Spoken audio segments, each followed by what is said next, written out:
E aí, galera, tudo bom? Espero que todos estejam bem nesse período que nós nos encontramos.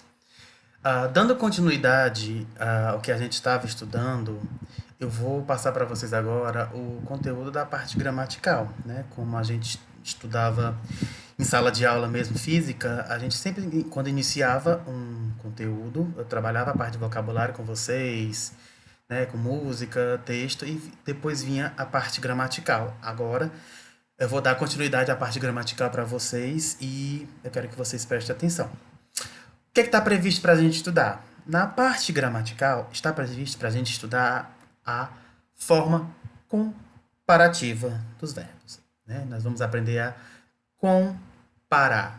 Da mesma forma que nós temos no português, né, o comparativo de inferioridade, de igualdade, superioridade e o grau superlativo, nós também temos no inglês, né? Que é justamente o que nós vamos estar estudando a partir de agora, né? Sempre a gente começa dando a definição, né, do que é o assunto abordado, né? Então nós vamos agora começar com a definição, né, do porquê estudar a forma comparativa, né? Como nós estudamos, como é que se trabalha o comparativo em inglês.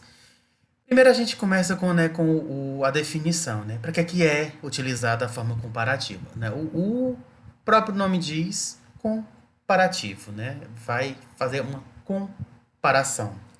Comparação entre dois objetos, duas pessoas, dois lugares, enfim, nós vamos comparar essas situações. Para quê? Porque vai ajudar a gente a descrever objetos, pessoas, lugares, coisas que estão ao nosso redor, que vai tornar a comunicação mais clara. Ou seja, vai ajudar a gente a compreender melhor, fazendo comparações, né? Como eu falei para vocês, o nome diz comparativo, são os adjetivos, né? Ou advérbios que comparam alguma coisa em relação à outra, né? Por exemplo, a forma comparativa de superioridade. Inglês é melhor que português. É comparação? Não. Por quê? Porque inglês é melhor. Isso é uma constatação de fato. Brincando. Ah, nós vamos comparar duas coisas. Exemplo que eu coloquei aqui. My sandwich is bigger than yours. Meu sanduíche é maior que o seu. Ou seja, estamos comparando duas coisas, dois sanduíches. Um é maior do que o outro. Então, o comparativo é justamente para isso. Comparar, qualificar, né? Objetos, pessoas, lugares. E diferente do português, o inglês ele tem algumas regrinhas. Mas professor, quais essas regrinhas? Vou mostrar já para vocês que é para a gente trabalhar. Essas regras elas vai depender do adjetivo, né? Como assim? Vamos ver agora a primeira regra. A formação dos comparativos. Em inglês, a formação do comparativo e do superlativo depende do número de sílabas do adjetivo original. Ou seja, dependendo do seu adjetivo, ele vai ter uma regrinha. Qual é a primeira, professor? Adjetivo curto, com uma ou duas sílabas. Ou seja, se o adjetivo é curto, é pequeno, o que a gente faz? Normalmente, a gente adiciona o ER no final do adjetivo para formar o adjetivo comparativo. Como assim, professor? Olhe para cá, para os exemplos. Nós temos o adjetivo e a forma comparativa. Coloquei três adjetivos para vocês verem: old, long, tall. Velho, longo e alto. Se vocês prestarem atenção, o adjetivo é curto, ele é pequeno, ele é formado por uma ou duas sílabas. Se esse adjetivo é curto, o que a gente faz? A gente vai colocar o que no final dele? O ER. Por exemplo, o old vira older. Velho, mais velho. Long, é curto também. O que a gente faz? Longer, mais longo. Tall, o que a gente faz? Taller, mais alto. Então, o adjetivo curto, a gente vai colocar o ER no final dele, para colocar ele na forma comparativa. Ok? Essa foi a primeira. Tem mais? Tem. Quais são as outras, professor? Vamos lá ver. A segunda, quando o adjetivo é longo, 3 sílabas ou mais. A gente viu o adjetivo curto. O adjetivo curto, a gente coloca o R no final dela. E quando o adjetivo é longo, professor, o que é que a gente faz? Adjetivo com 3 sílabas ou mais forma o comparativo de superioridade através da inclusão da palavra more. Quer dizer, professor, que quando o adjetivo é longo, a gente vai colocar o more antes do adjetivo. Como assim? Olhe para cá, por exemplo. Nós temos o adjetivo important, importante, talkative, que é comunicador, falante, a pessoa tagarela, a pessoa que fala demais. Como é que eu vou transformar, professor, esses adjetivos na forma comparativa? Se você prestar atenção, ele é um adjetivo longo, né? Ele tem mais de uma sílaba. Então, o que a gente faz? A gente vai colocar o more antes dele. More important. Importante. Mais importante. E o talkative? Ele também é um adjetivo longo. O que a gente faz? Coloca o more antes dele. Então, adjetivo curto, coloca o ER no final.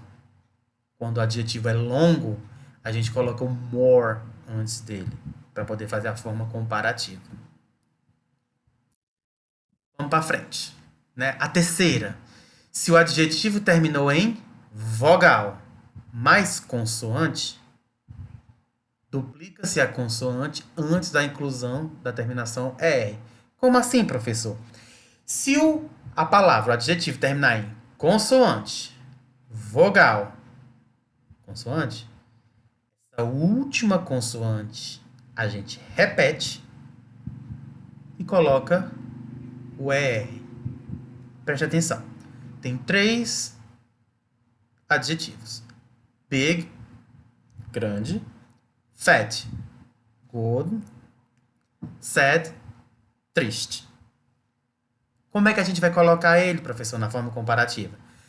Olhe para todos esses adjetivos. Terminou em consoante, vogal, consoante. Consoante, vogal, consoante. E consoante, vogal, consoante. Na forma comparativa, terminou com o quê? Com G. Você vai colocar outro G, o E e o R. Big, bigger. Grande, mais grande. Brincadeira. Maior. Fat, gordo. Fatter, mais gordo. Sad, triste. Sadder, mais triste. Viu? Então preste atenção nessa regrinha. Consoante, vogal, consoante. Acrescenta-se a última letra, repete o D, no caso, o E e o R, para colocar na forma comparativa. Aqui tá ok? Beleza, vamos para frente. Agora, professor, a quarta. Se o adjetivo terminar em E, a gente só faz colocar o R. Não tem necessidade de colocar o E ou R de novo. Por quê? Se a palavra terminou com E, você só faz acrescentar o R. Olha o exemplo. Os adjetivos. Nós temos nice, legal. Large, largo. Close, que é perto. Se você prestar atenção, todos esses adjetivos, eles terminam com E. O que a gente faz? Acrescenta só o R no final dele. Por exemplo, nice, nicer. Legal, mais legal. Large, larger. Largo, mais largo. Close, perto. Closer, mais perto. Até aqui é simples. Só prestar atenção. Vamos para frente. Se um adjetivo termina em consoante, né, que é a consoante qual? O Y. Lembra que a gente já estudou anteriormente no passado dos verbos que terminava com Y, que a gente trocava o Y. Então, nós também temos. Se o adjetivo terminar com Y, a gente tira o Y, bota quem? I, o E e o R. Olha para cá. Adjetivo, nós temos o happy, feliz. Silly, bobo. Busy, ocupado. Note que Todos esses adjetivos eles terminam com Y. O que é que a gente faz? Tira o Y, bota o I, E e o R. Happy vira happier. Feliz, mais feliz. Silly, que é bobo. Sillier, mais bobo. Busy, ocupado. Busier, mais ocupado. Então, essa é a regrinha do Y. Beleza? Vamos para frente.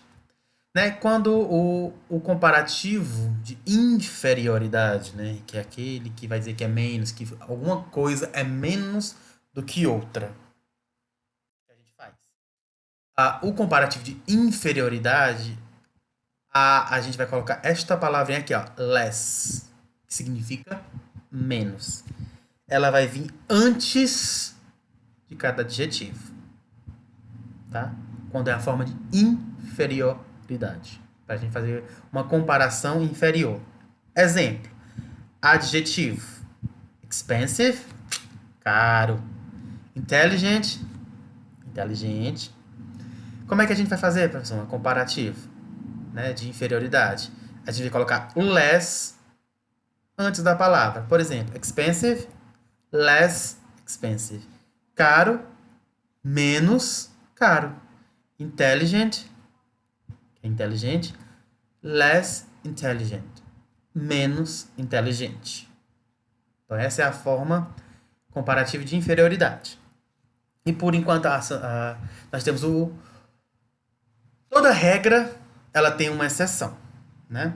Algumas palavrinhas em inglês, quando a gente vai colocar na forma comparativa, ela nem sempre segue uma das regras. Por quê? Porque elas são as diferentonas, né? Ela tem a sua própria forma na forma comparativa, né? Ela não segue nenhuma daquelas regrinhas que a gente viu anteriormente, né? São as diferentonas. Quais são essas palavras, professor? Nós temos a palavra good, bad, far, né? Se a gente fosse seguir a regrinha da forma comparativa, né, dos adjetivos curtos, que eles são curtos, o que a gente colocaria? O ER no final. Só que, como eu falei que toda regra tem exceção, essas palavras aqui, elas são as exceções. Elas não seguem essa regra. Por quê? Porque, preste atenção, a palavra good, bom, se a gente fosse usar a regrinha, ficaria gooder, com R no final. Mas não é. A palavra good, na forma comparativa, vira better, melhor. Good, bom. Better, melhor. A palavra bad, mal. Como é que ela fica, professor? A palavra bad, ela vira worse. Worse. Mal. Pior. E a palavra far, que é longe, lá na casa do... Como é que ela fica? Ela pode ser duas formas. Further ou farther. Pode ser essa ou pode ser essa. Tanto faz uma como a outra. É só para você prestar atenção que essas palavras, elas não seguem aquela regrinha do R, do more, do IR. Por quê? Elas são irregulares. Elas não seguem uma regra, ok? Bom, por enquanto, eu só quero que vocês entendam que existe a forma comparativa em inglês e que nós precisamos seguir algumas regras. Quero que vocês se atentem a essas regras, porque elas vão ser importantes para a próxima semana que nós vamos fazer a atividade. Eu quero primeiro que vocês prestem atenção nessa explicação, copiem. Por quê? Porque ela vai servir de base para vocês fazerem a atividade que vocês vão me devolver. Ok? Então, a primeiro momento, muito obrigado. Agradeço pela a atenção que vocês têm, que vocês vão ter. Vocês vão copiar no caderno, vão tirar a foto e vão me enviar para eu saber que vocês fizeram. Tá ok? Vocês, e até a próxima aula. Bye, bye.